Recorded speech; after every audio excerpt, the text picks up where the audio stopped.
آش ترش همدان یکی از آش‌های اصیل، سنتی و قدیمی که پر از مواد مغذی و خشکباره، با این ظاهر جذابش فوق‌العاده خوشمزه است. اگه یه بار با این روشی که بهت میگم درستش کنی، طعمش رو هیچ وقت فراموش نمی‌کنی.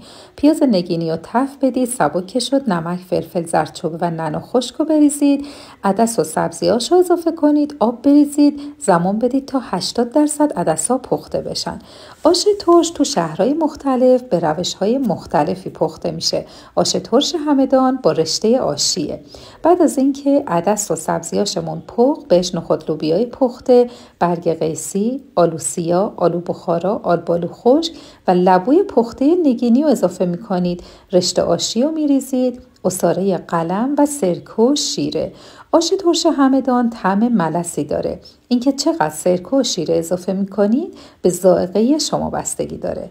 نمک آش رو اندازه کنید، زمان بدید تا آشتون جا بیفته. فوق‌العاده خوشمزه است. حتما امتحانش کن. نوش جون.